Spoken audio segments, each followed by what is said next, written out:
नींद से उठते ही मैंने खुद को एक सॉफ्ट सोफा पर पीका हुआ पाया। मेरे सामने एक बेहद खूबसूरत लड़की बैठी थी। पतली कमर, लंबी टांगे और आंखों में एक अजीब सा एटीट्यूड। उसने ठंडी आवाज में कहा, तुम्हारे बाप ने तुम्हें मुझे बेच दिया है, अब चुपचाप मेरा ओबीडियंट पपी बनकर रहो। बाद में मुझे पता चला कि मेरे डैड ने गलती से एक लग्जरी स्पोर्ट्स कार को पीछे से ठोक दिया था। वो एक लिमिटेड एडिशन मीसू B7 थी और उस गाड़ी की ओनर थी सामने बैठी हुई वो अमीर घर की बिगड़ी हुई प्रिंसेस बाइनिंग बिंग। डैड के पास इतना पैसा नहीं था कि नुकसान भर सके, तो मजबूरी में उन्होंने मुझे बाय फैमिली के यहाँ नौकर बनाकर भेज दिया। उसके बाद मेरी जिंदगी लिटरली नरक बन गई। कभी वो मुझे रूम में लॉक कर देती और कभी पूरी रात अजीब अजीब तरीके से तंग करती रहती। आखिर एक दिन मेरा सब्र टूट गया। मैंने रात के अंधेरे में अपना सामान उठाया और सीधा भाग निकला। मैं एक छोटे से समुद्री टाउन में छुप गया, लेकिन मुझे क्या पता था कि उस अमीर लड़की ने मुझे ढूंढने के लिए पूरे शेंगजिंग शहर को ऑलमोस्ट हिला दिया था। सोचते सोचते पता ही नहीं चला और 2 साल और 5 महीने गुजर गए। बाय फैमिली में काम करके जो पैसा बचाया था वो भी अब लगभग खत्म हो चुका था। इसलिए मैंने डिसाइड किया कि पास के एक टाउन के होटल में वेटर की जॉब कर लेता हूँ। सिंपल सी नौकरी है, शायद किसी का ध्यान भी मुझ पर नहीं जाएगा। होटल के ओनर ने इंटरव्यू लिया। मेरी शक्ल देखकर बोला, लुक्स अच्छे हैं, आज ही काम शुरू करो। मैं जो कभी लाइफ में नौकरी नहीं की थी, पहली बार काम कर रहा था, लेकिन नॉर्मल काम करते हुए भी लोग मुझे नीचा दिखाने लगे। ओए जियाओ फेंग, जरा फ्रंट डेस्क पर तो जाओ, मैनेजर तुम्हें बुला रहा है। वो लड़की मुझे बोलते हुए घूर भी रही थी। जब मैं वहाँ पहुँचा, मैनेजर पसीने में भीगा हुआ था। मुझे देखते ही जल्दी से पास आया और बोला, तुम बिल्कुल सही वक्त पर आए हो। एक बहुत ही डिफिकल्ट गेस्ट आई है, बाकी स्टाफ उसको सर्व करने से मना कर रहे हैं, तुम जाओ। फिर धीरे से वार्निंग भी दी, उस मैडम को बिल्कुल भी नाराज मत करना। वो शेंगजिन से आई हुई कोई बड़ी हस्ती लगती है, होटल की VIP कस्टमर है। मजबूरी में मैंने रूम का डोर नॉक करके अंदर एंट्री ली। मैडम आपको कुछ चाहिए? जैसे ही सामने बैठी लड़की ने मुझे देखा, वो एकदम से जम सी गई। फिर धीरे से बोली, पता नहीं क्यों तुम बहुत ही ज्यादा जाने पहचाने दिख रहे हो। मेरा दिल एक सेकंड के लिए रुक गया, लेकिन मैंने तुरंत नॉर्मल एक्टिंग करते हुए कहा, मैडम शायद आप गलत समझ रही हैं। हम जैसे छोटे शहर में आपके जान पहचान का कोई कैसे हो सकता है? वैसे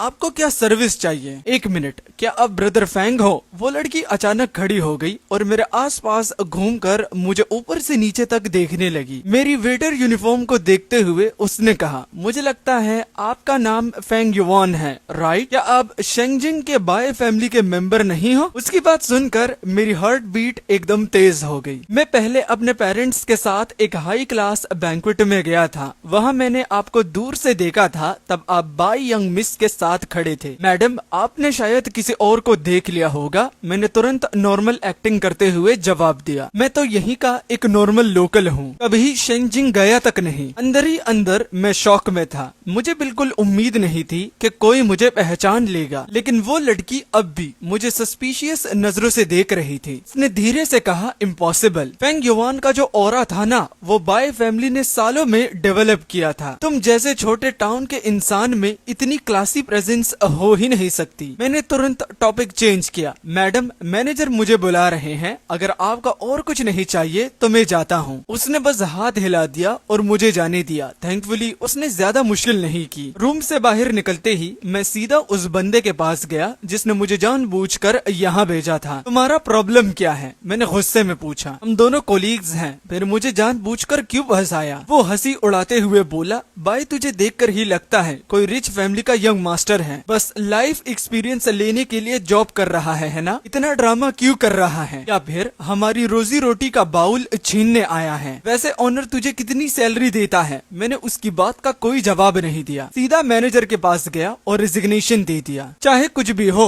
मैं रिस्क नहीं लेना चाहता था। अगर बाइनिंग बिंग को मेरे बारे में पता चल गया तो मेरी सारी मेहनत बेकार हो जाएगी। कुछ दिन तक मैं चुपचाप छुपा रहा। जब मुझे समझ आया कि कोई मुझे ढूंढने नहीं आ रहा, तब जाकर मैंने चैन की सांस ली। उसके बाद मैं सीधा पास के बड़े सिटी में जॉब ढूंढने चला गया। सच कहूँ तो बाय फैमिली में रहकर मैंने बहुत कुछ सीखा था, क्योंकि बाइनिंग बिंग मुझे हर चीज पर्सनली सिखाती थी। गोल्फ, स्कीइंग, रेसिंग, हत्ता कि यॉट चलाना भी। स्मॉल टाउन में इन स्किल्स का कोई यूज नहीं था, लेकिन बड़े शहरों में अपॉर्चुनिटीज ही अपॉर्चुनिटीज थी। बाद में मुझे एरिया के सबसे बड़े स्की रिजॉर्ट में जॉब मिल गई, साथ ही एक लग्जरी होटल में लॉबी मैनेजर का पार्ट टाइम काम भी। होटल ओनर को मेरी लुक्स बहुत पसंद थी, इसीलिए रिच यंग लेडीज को रिसीव करने का काम अक्सर मुझे ही देता था। एक दिन कुछ अमीर लड़कियों का ग्रुप स्कीइंग के लिए रिजॉर्ट आया। दिन भर मेरी ड्यूटी थी उन्हें स्कीइंग सिखाना। स्की रिजॉर्ट में वो लोग लिटरली सबसे अलग लग रहे थे। उनके कपड़े, उनका एटीट्यूड, उनकी एलिगेंस सब कुछ बता रहा था कि वो किसी बड़े सिटी से आई हैं। ब्रेक टाइम में काफी लड़के चांस मारने, उनसे कांटेक्ट मांगने पहुंच गए। एक लड़की हंसी और बोली, लिटरली यूथ कितनी अच्छी चीज होती है। उस ग्रुप में एक लड़की सबसे ज्यादा स्टैंड आउट कर रही थी। उसके लंबे बाल नीटली बंधे हुए थे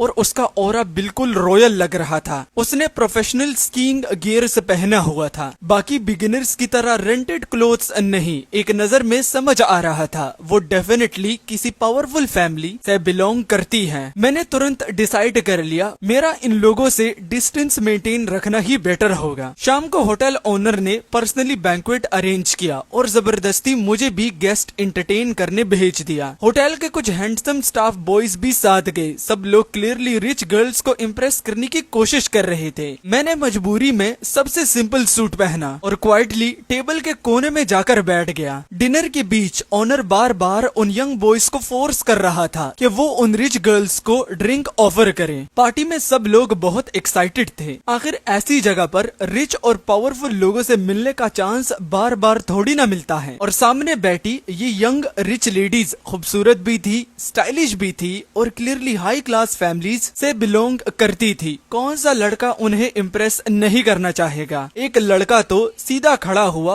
और गाना गाने लगा। उसका परफॉर्मेंस खत्म होते ही सब रिच यंग गर्ल्स जोर जोर से तालियां बजाने लगी। फिर मेरी बारी आई ड्रिंक्स ऑफर करने की। मैं धीरे से खड़ा हुआ और पोलाइटली बोला, सॉरी मुझे अल्कोहल पीना नहीं आता, मैं टी से टोस्ट कर लेता हूँ। आप सब इतनी दूर से यहाँ आई हैं, वेलकम। लेकिन मेरी बात सुनकर कुछ रिच यंग गर्ल्स के एक्सप्रेशंस तुरंत बदल गए। वाओ कितना फेक क्लासी बन रहा है, शराब नहीं पीता, इतना एटीट्यूड। बोलते ही वो लोग मजाक उड़ाते हुए मेरे पास आ गए। कोई मेरा हाथ खींच रहा था, कोई पुश कर रहा था। उस हल्ला गुल्ला में मेरी शर्ट का कॉलर भी नीचे खींच गया। मैंने इरिटेट होकर बोला, अब बस भी करो। तभी वो लड़की जो दिन में मुझसे बात कर रही थी अचानक मेरे सामने आकर खड़ी हो गई। उसने बाकी सबको पीछे हटाया और सीधा मेरी तरफ देखा। क्लियरली वही ग्रुप की लीडर थी। बाकी लड़कियां तुरंत चुप हो गई। एक लड़की मजाक में बोली, ओहो मिस टैंग को इस टाइप का लड़का पसंद आ गया है क्या? रिलैक्स, हम कम्पीट नहीं करेंगे। लेकिन अगले ही सेकंड उसकी नजर मेरी गर्दन के पीछे पड़ गई। वेट,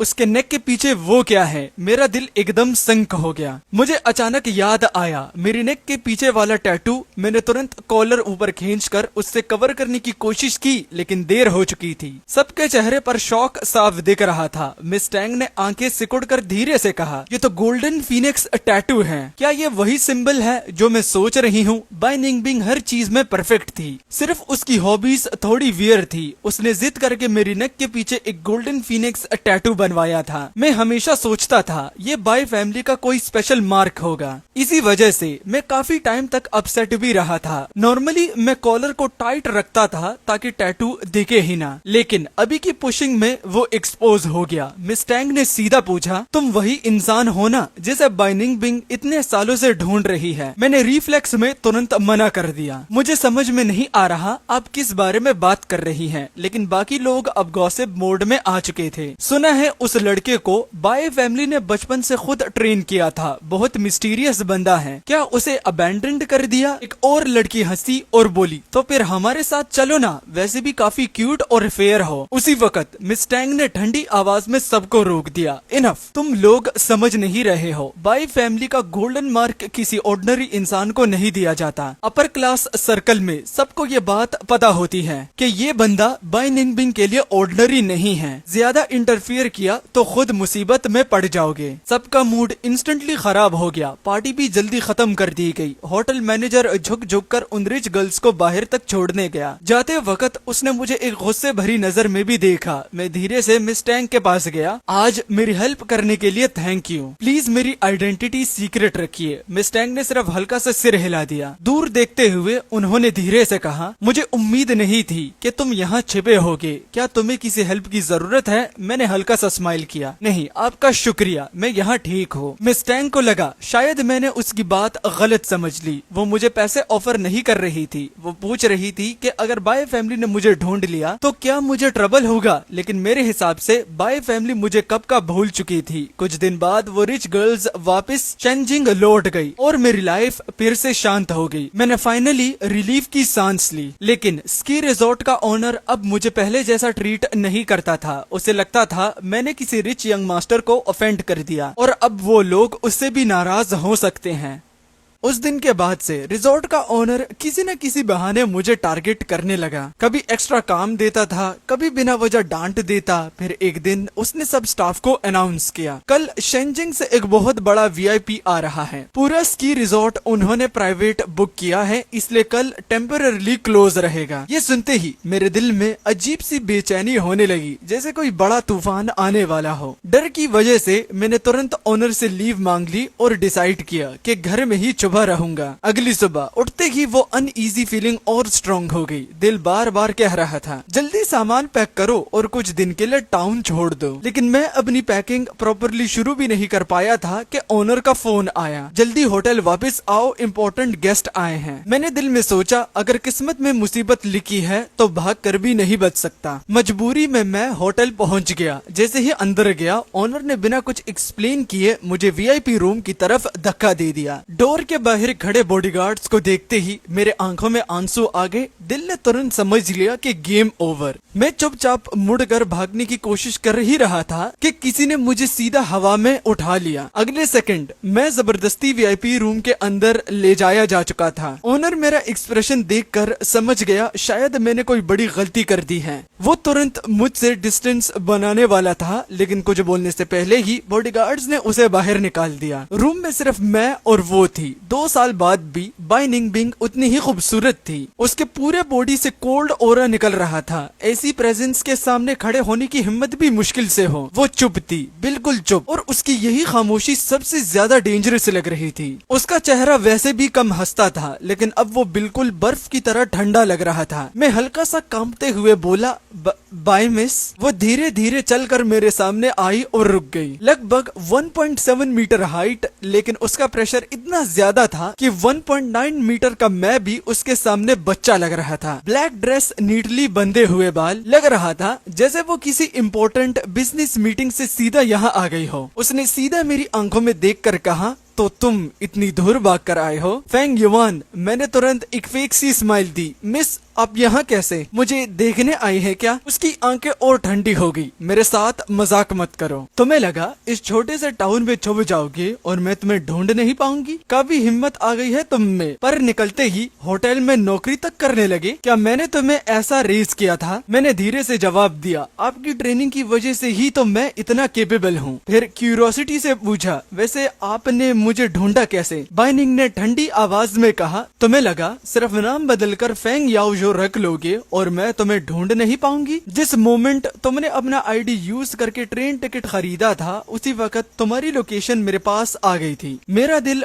डूब गया। मतलब जिस दिन मैं ट्रेन में बैठा था उसी दिन से मेरी लोकेशन एक्सपोज हो गई थी। मैं थोड़ी देर चुप रहा, फिर धीरे से बोला, मिस, यहाँ कितने दिन रुकेंगी? उसने बाँव चढ़ाई। क्या मतलब, तुम मेरे साथ वापस नहीं चलोगे? मैंने तुरंत जवाब दिया, लेकिन मैंने तो अपना कर्ज चुका दिया ना। मेरे फादर ने मुझे आपको 5 लाख वॉन में दिया था। मैं उसका ट्रिपल अमाउंट दे दूंगा। प्लीज मुझे आजाद कर दीजिए। अगर पैसे कम पड़े तो मैं और कमा लूंगा। अभी भी मेरे पास कुछ सेविंग्स हैं। ये बोलते हुए मैं पॉकेट से पैसे निकालने लगा, लेकिन उस मोमेंट बाइनिंग का एक्सप्रेशन इतना डेंजरस हो गया जैसे उसका गुस्सा मेरे कपड़ों के पर जला रहा हो। वो अचानक पास आई और मेरी चिन पकड़कर ऊपर उठाई। उसकी आंखों में अजीब सी हर्ट थी। तो जब तुम भागे थे मुझे लगा तुम किसी ब्लाइंड डेट से बचने के के लिए गए हों, लेकिन असली वजह ये थी, तुम्हें लगा तुमने अपना कर्ज चुका दिया और अब मुझसे सारे रिश्ते तोड़ सकते हो। उसकी आवाज धीमी थी, लेकिन हर लफ्ज बहुत ही डेंजरस लग रहा था।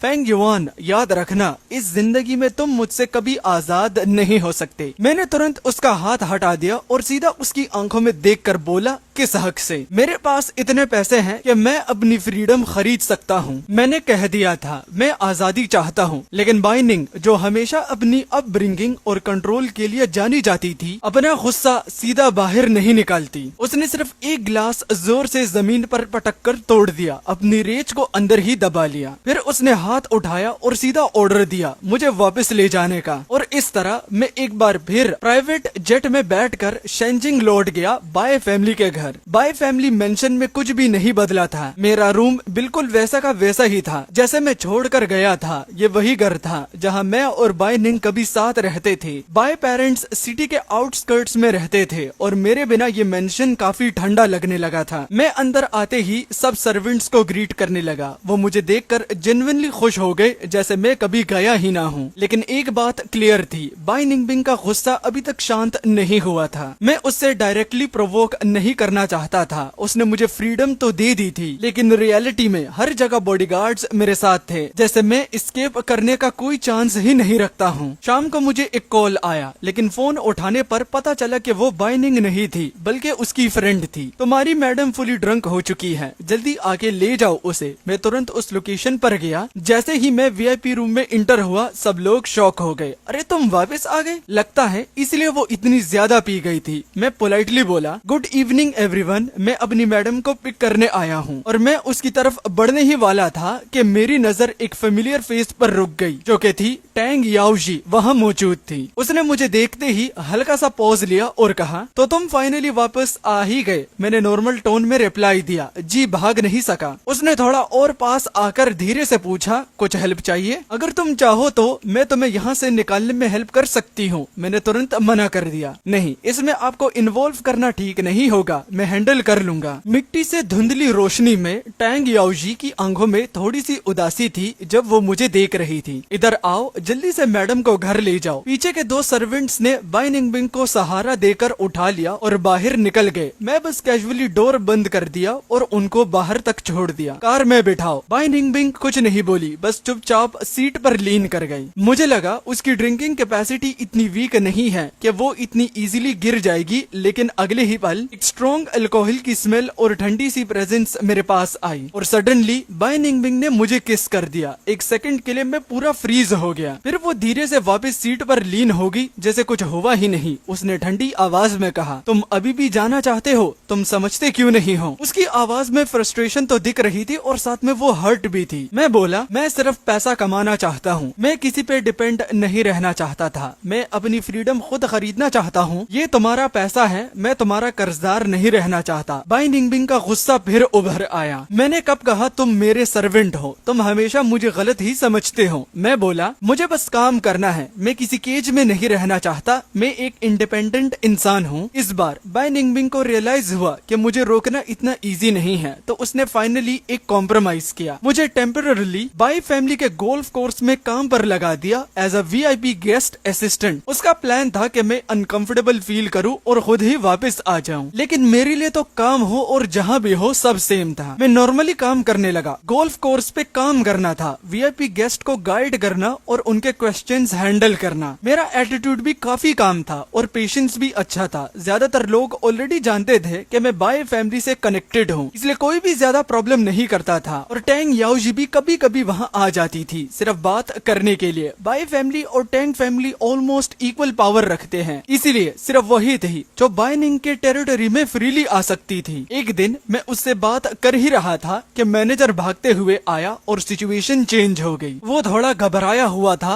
और सीधा बोलने लगा, सॉरी मिस टैंग, प्लीज गुस्सा मत कीजिए। उसकी आवाज से लग रहा था जैसे कोई बड़ा प्रॉब्लम हो गया हो। मैं थोड़ा कंफ्यूज हो गया और टैंग याओजी ने भी उसको कामली देखा। मैनेजर ने कंटिन्यू किया, यहाँ थोड़ा सिचुएशन बिगड़ गया है। ऊपर से ऑर्डर आया है, वीआईपी गेस्ट ग्रुप बहुत स्ट्रिक्ट है और उनको किसी भी डिस्टरबेंस पसंद नहीं नहीं है। मैं चुप हो गया क्योंकि मुझे ऑलरेडी फील हो रहा था कि कुछ बड़ा होने वाला है। टैंग याओजी ने थोड़ा सर टिल्ट करके पूछा, कौन सा वीआईपी? मैनेजर ने धीरे से जवाब दिया, शेनजिंग से आए हुए बाय फैमिली के लोग भी इन्वॉल्व हैं। ये सुनते ही मेरे अंदर एक कोल्ड शॉक सा फील हुआ। बाय फैमिली, मेरा नाम ऑलरेडी उस वर्ल्ड से भाग के भी एस्केप नहीं करवा रहा था। सुना था कि कोई नई अमीर घर की लड़की हंगामा कर रही है, उसने मिस टैंग की गाड़ी तोड़ दी थी, इसलिए मैं जल्दी से मामला संभालने पहुंच गया। उस बेपरवाह नई अमीर लड़की ने तो टैंग याओजी पर हमला करने की भी कोशिश की। मैं तुरंत उसके सामने खड़ा हो गया। ये हमारी खास मेहमान है, कस्टमर्स की हिफाजत करना मेरा काम है। लेकिन उस लड़की को अपनी औकात का जरा भी एहसास नहीं था।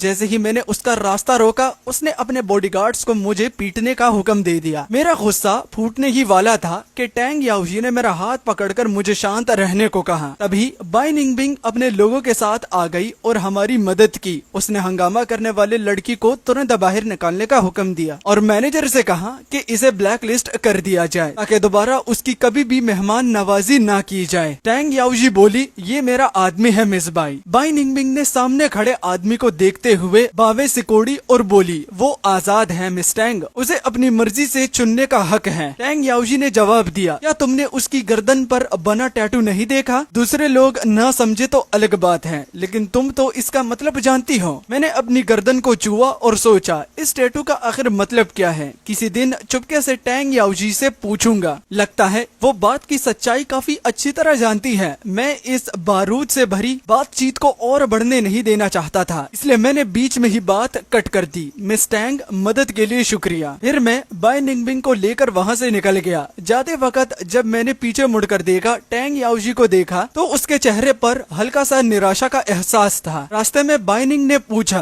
तुम उस शहर में उसी की वजह से छुपे हुए थे क्या? मैंने कहा, तुम पागल हो गई हो क्या? हम सिर्फ दोस्त हैं। पहले तो मैं उसे जानता तक नहीं था। घर लौटने के बाद मुझे लगा कि मुझे कुछ बातें साफ कर देनी चाहिए। मिस बाय, आप मुझे ऐसे मत देखिए। अगर मैं कभी शादी करूंगा तो किसी छोटे शहर की सीधी सादी लड़की से करूंगा, आप लोगों की हाई सोसाइटी की दुनिया से नहीं। जब मेरा सारा कर्ज उतर जाएगा तो मैं किसी अच्छी लड़की से शादी करके एक शानदार जिंदगी जीऊंगा। ये सुनकर बाय निंगबिंग अंदर ही अंदर गुस्से से भर गई और बिना कुछ कहे चली गई। जाने से पहले उसने गुस्से में कमरे का दरवाजा भी तोड़ दिया। जब भी वो नाराज होती थी, कुछ न कुछ तोड़ देती थी। मुझे इस बात से कोई खुशी नहीं हुई, लेकिन मैं जिद में उससे खुश भी नहीं होने देना चाहता था। दिल से मैं बस एक शानदार इंसान की तरह पूरी जिंदगी जीना चाहता था। मैं कभी भी हाई सोसाइटी का हिस्सा नहीं था। मेरी फैमिली बैकग्राउंड, मेरे माँ बाप, सब कुछ मुझे हमेशा यही बताते थे कि मैं उसके लायक नहीं हूँ। शायद एक दिन बाय निंग को कोई सच में उसके लिए सही इंसान मिल जाएगा और तब वो मुझे छोड़ देने की कोशिश करेगी और मैं भी अपने गाँव लौट कर किसी शानदार लड़के को ढूंढ लूंगा और बाकी जिंदगी शांति से गुजार दूंगा। मैं इन्हीं ख्यालों में खोया हुआ था कि मैडम बाय मुझसे मिलने आई। जब मैं पहली बार बाय परिवार के घर आया था, बाय निंगबिंग ने मेरे साथ बहुत अच्छा बर्ताव किया था। उसने कभी मुझे नीचा या कमतर नहीं समझा। मैडम बाय ने काफी पहले ही सब कुछ समझ लिया था। उन्होंने बहुत प्यार से मुझे याद दिलाया था कि मुझे अपनी हद और अपना फर्ज नहीं भूलना चाहिए। उस वक्त मैं छोटा था, लेकिन उनकी बात मैंने हमेशा दिल में रखी। इतने सालों में मैं वही करता रहा था, चाहे बाय निंग मेरे साथ कितनी भी अच्छी क्यों ना हो। मैंने हमेशा अपनी जिम्मेदारी निभाई, पढ़ाई की, पैसा कमाया और अपना कर्ज चुकाने की कोशिश की। मैडम बाई जानती थी कि इन सब में मेरी गलती नहीं है। असल में बाय निंगबिंग ही जिद पर अड़ी हुई थी और मुझे छोड़ना नहीं चाहती थी। वो भी इस बात से काफी बेबस महसूस करती। उन्होंने सीधा कहा, फैंग युआन, मैं तुमसे खुलकर बात करती हूँ, तुम दोनों की हैसियत और स्टेटस बिल्कुल मैच नहीं करते। मैंने सर झुकाकर जवाब दिया, मैडम मैं हमेशा से ये बात समझता हूँ। आपके परिवार ने मुझे पाला पोसा और बड़ा किया, मेरे लिए ये बहुत बड़ा एहसान है। इसलिए जब मेरा कर्ज पूरा चुक जाएगा, मैंने कभी वापस आने का इरादा नहीं रखा। मैडम बाई ने थोड़ी देर चुप रहकर कहा, वो तुम्हारी बहुत परवाह करती है। अगर तुम फिर से चले गए तो वो तुम्हें ढूंढने से कभी नहीं रुकेगी। अगर तुम सच में उसके भले के बारे में सोच रहे हो तो यंग मास्टर लिन से मिलने और शादी के लिए हाँ कहने को समझाओ। उसके बाद मैंने बाय निंगबिंग के ड्राइवर से पूछा कि वो कहाँ है। पता चला कि वो एक बार में है। मैं मैं बिना देरी किए तुरंत वहाँ पहुँच गया। बार के सिक्योरिटी गार्ड्स ने मुझे देखा और समझा कि मैं कोई आम स्टूडेंट हूँ। मैंने अपनी गर्दन का टैटू दिखा दिया। टैटू दिखाते ही उनका रवैया बदल गया और बड़े आदाब से मुझे अंदर जाने दिया। प्राइवेट रूम का दरवाजा खोलकर अंदर गया तो देखा बाई निंग बिंग सोफा पर बैठी शराब पी रही थी। उसके पास 2 बॉडीगार्ड्स थे। एक हैंडसम आदमी सोफा पर उसके बिल्कुल करीब बैठा था और शराब का गिलास उसके होंठों तक ले जा रहा था। मैं चुपचाप पास गया और उसे रोकने की सोच ही रहा था कि वो हैंडसम आदमी तुरंत खड़ा हो गया। ये स्टूडेंट कहाँ से आ गया? निकल जाओ, ये जगह बच्चों के लिए नहीं है। मैंने शांत रहकर कहा, मैं उन्हें घर ले जाने आया हूँ। वो हंसकर बोला, आओ छोटे भाई, पहले ये ग्लास खत्म करो, फिर तुम्हें ले जाने दूंगा। उसकी बात पूरी भी नहीं हुई थी कि बाई निंग बिंग ने एक जोर की लात मारी और उसे दूर गिरा दिया। धुंधली रोशनी में उसकी आंखों में गहरी तन्हाई साफ नजर आ रही थी। उसके चेहरे को देखकर मुझे थोड़ा दुख हुआ। उसने मेरी तरफ देखकर पूछा, तुम यहाँ क्यों आए हो? मैंने कहा, और मत पियो, यंग मास्टर लिन घर पर तुम्हारा इंतजार कर रहा है। मैडम ने कहा है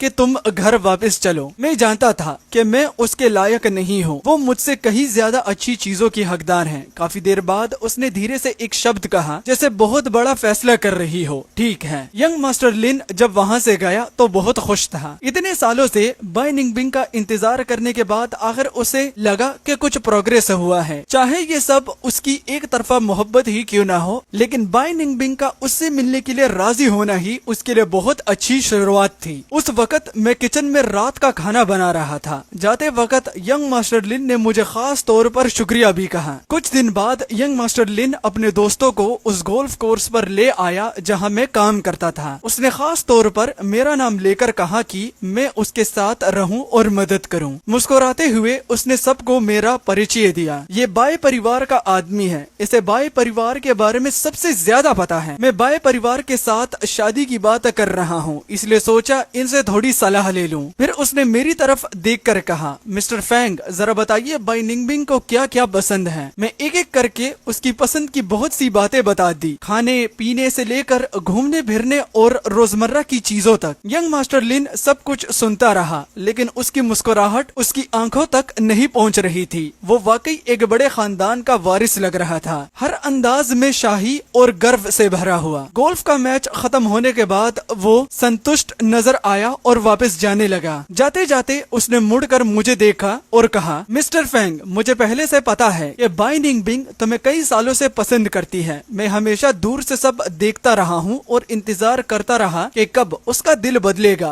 अभी तक मेरा इंतजार खत्म नहीं हुआ, लेकिन मुझे कोई फर्क नहीं पड़ता। वो एक ऐसी औरत है जो शादी के लिए बिल्कुल परफेक्ट है। तुम उसके लायक नहीं हो। वो सिर्फ मुझे ही चुन सकती है। सिर्फ मैं ही उसे वो सब कुछ दे सकता हूँ जो वो चाहती है। उसकी बातें चाकू से भी ज्यादा चुभने वाली थी। सच कहूँ तो ये सब पहले से जानता था, लेकिन जब किसी और के मुंह से ये बात सुनी तो दिल में थोड़ी कसक जरूर हुई। मैंने हल्का सा मुस्कुराकर जवाब दिया, तुम बिल्कुल सही कह रहे हो। मुझे अपनी औकात और अपनी जगह दोनों पता है। यंग मास्टर लिन फिर बोला, अगर तुम जाना चाहते हो तो मैं तुम्हारी मदद कर सकता हूँ। मैंने कहा, शुक्रिया। वैसे भी मुझे लगता था कि अब उन दोनों को थोड़ी जगह देने का वक्त आ गया है और मैं भी अपने होम सिटी वाले घर को देखने वापस जाना चाहता था। उस जगह का राज अब तक खोला नहीं था। मुझे पूरा यकीन था कि बाई निंग बिंग मुझे यहाँ नहीं ढूंढ पाएगी। अगर मैं उसके लिए एक अच्छा पति ढूंढने में मदद कर दूं तो मेरा सारा कर्ज आखिरकार चुक जाएगा। अंकल लिन ने मेरे लिए एक प्राइवेट जेट तक अरेंज कर दिया। इस बार बाई निंग बिंग मेरे पीछे नहीं आ सकेगी। होम सिटी लौटकर मैं पूरी तरह दुनिया से अलग हो गया। हर दिन समंदर देखता,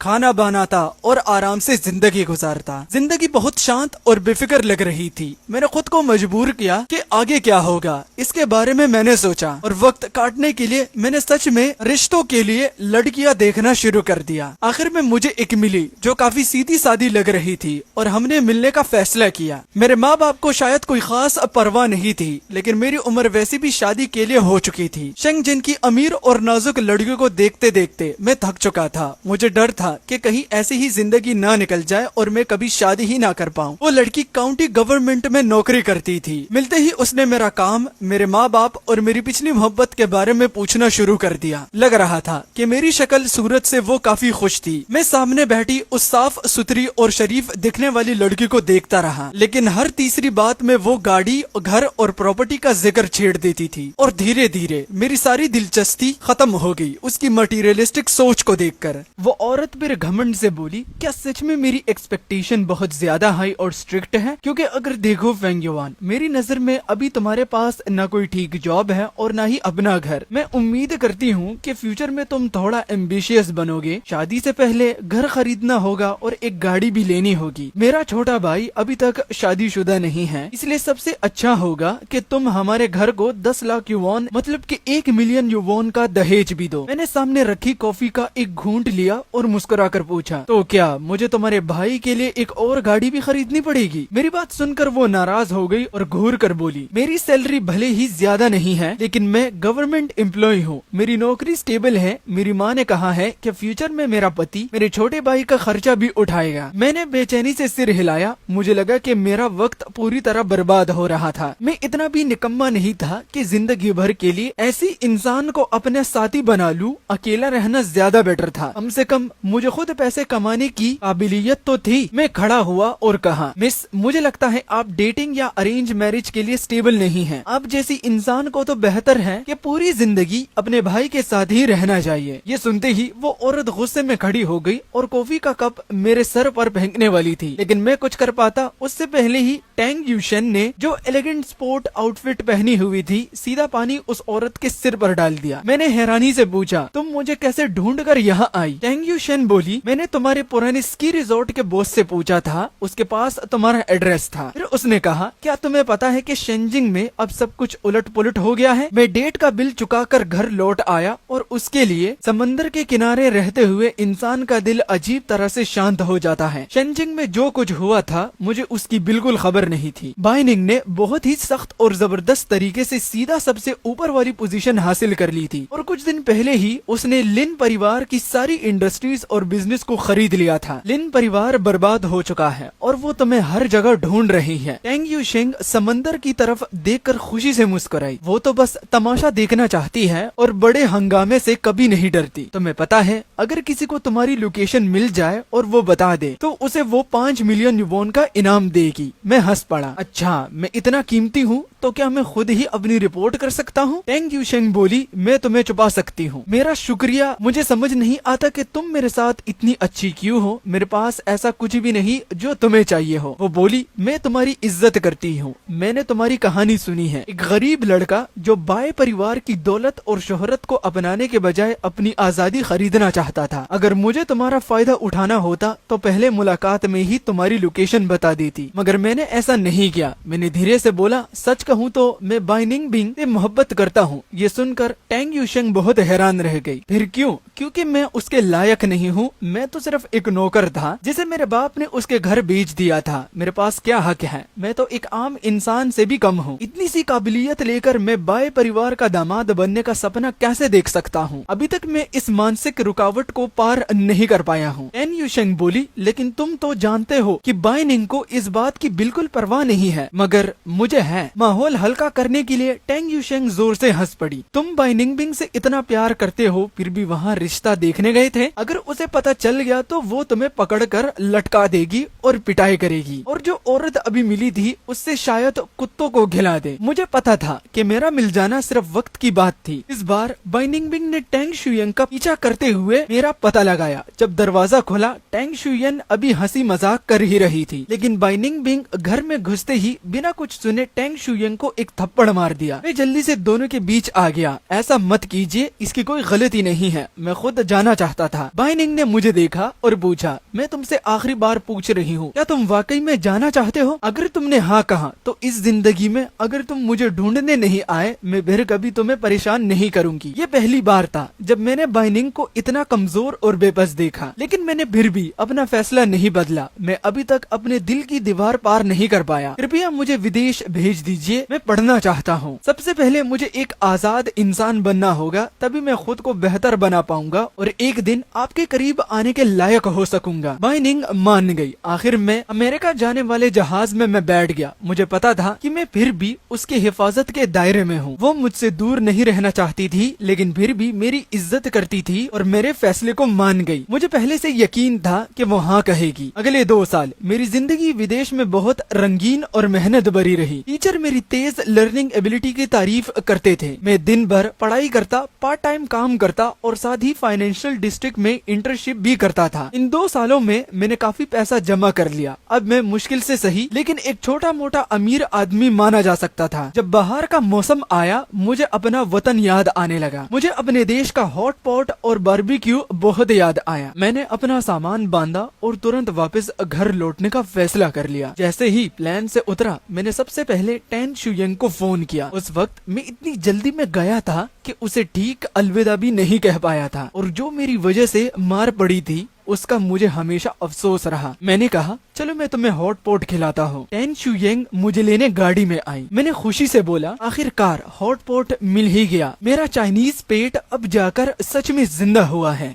मैं सामने वाले की हैरान चेहरे की बिल्कुल परवाह किए बिना बस मजे से खा रहा था। 2 साल बाद मिलने पर टेंग शुयेन काफी बदल चुकी थी। अब उसमें पहली वाली चुलबुली और एनर्जेटिक लड़की वाली बात नहीं रही। उसकी पर्सनैलिटी और एलिगेंट अपीयरेंस इतनी इम्प्रेसिव थी जो लोग उससे नहीं जानते थे वो आसानी से उससे बात करने की हिम्मत नहीं करते। टेंग शुयेन ने कहा पिछले कुछ सालों में बाइनिंग ने हर जगह अपना असर जमा लिया है। उसकी वजह से ऊपर क्लास सोसाइटी के लोग सिर्फ अपनी फिक्र में लगे रहते हैं। अगर वो बस एक कदम भी जोर से रख दे तो पूरा बिजनेस सर्कल हिल जाता है। फिर उसने मुस्कुरा कर कहा जल्दी खाओ ना, खाना अच्छा नहीं लग रहा क्या? वैसे भी मिसबाह लगभग 30 साल की होने वाली हैं और अभी तक शादी नहीं की। अमीर घर के कितने भी लड़के पागल हो रहे हो लेकिन तुम बिल्कुल भी परेशान नहीं लगते। मैं शांत आवाज में जवाब दिया जो मेरी किस्मत में होगा वो मेरा ही होगा, जो मेरा नहीं है उसे चाहे कितनी भी कोशिश कर लूं नहीं पा सकता। जल्दी करने से कोई भी फायदा नहीं। फिर मैंने कहा वैसे एक बात है जो मैं हमेशा से पूछना चाहता था, मेरे गले पर जो टैटू है उसका मतलब क्या है? टेन शुयेन हैरान हो गई। मुझे लगा तुम्हें पहले से ही पता है। ये इस बात की निशानी है कि उसने तुम्हें अपना माना है। हमारे सर्कल में अगर कोई बेवकूफ ना हो तो इस टैटू को देखकर आम तौर पर कोई तुम्हें परेशान करने की हिम्मत नहीं करेगा। ये तुम्हारी प्रोटेक्शन की तरह है। मैं धीरे से बोला अच्छा तो ये बात है। अगर मेरा अंदाजा सही है तो शायद वो ये निशान सिर्फ एक ही इंसान को देती है। काफी रोमांटिक बात है। विदेश में भी लोग इस टैटू को घूर घूर कर देखते रहते थे। मैं तो समझता था कि ये किसी गैंग का सिंबल है। टेन शुयेंग हंस पड़ी। फिर मैंने पूछा तुम कैसी हो? पिछली बार मेरी वजह से तुम्हें थप्पड़ पड़ा था। मैं अब तक उसके लिए माफी नहीं मांग पाया। वो बोली मुझे तुम्हारी माफी की जरूरत नहीं, मैं ठीक हूँ। हाँ अभी तक मेरा भी कोई बॉयफ्रेंड नहीं है। और उस रात बाय परिवार में एक वाइन पार्टी रखी गई थी। मैंने बहुत मिन्नत करके टेंग शुयेन से कहा कि मुझे अंदर ले चलें। पार्टी में एक कोने में बैठकर सब लोगों को देख रहा था। वहाँ मौजूद आधे से ज्यादा लोगों को मैं स्कूल के दिनों से जानता था। जब भी बाइनिंग किसी पार्टी में जाती थी मुझे अपने साथ ले जाती थी। मेरी जिंदगी की ज्यादातर यादें उसी से ही जुड़ी हुई थी। मुझे याद है वो हमेशा गर्व से सबके सामने मेरा इंट्रोडक्शन करवाती थी। हर बार मैं सोचता था मैं तो सिर्फ एक नौकर हूँ, मेरा इंट्रोडक्शन करने लायक क्या है। धीरे धीरे उसके दोस्त मजाक में मुझे यंग मास्टर माँ कहकर बुलाने लगे और बाइनिंग ने कभी इस बात को क्लेरिफाई नहीं किया। हालांकि मैं वो लड़का था जिसे उसके पिता ने उसके घर भेज दिया था। लेकिन हम साथ स्कूल गए, साथ पढ़ाई की, साथ शरारत की, साथ हंसे और खेले। वो मेरे लिए चीजें खरीदती थी, मुझे खुश करती थी और मेरा बर्थडे भी सेलिब्रेट करती थी। ये सब कुछ ऐसा था जो मेरे अपने माँ बाप ने भी कभी मेरे लिए नहीं किया था। वो मेरे लिए एक दोस्त भी थी और परिवार भी थी। इतने सालों तक बाय परिवार में रहते हुए उसने चुपचाप मेरे माँ बाप का भी ख्याल रखा और मुझे इन सब बातों का कभी पता भी नहीं चला। उसका स्वभाव थोड़ा सख्त था लेकिन वो मुझ पर बहुत कम गुस्सा करती थी और जब गुस्सा भी आता तो बस हल्का सा मेरे सिर पर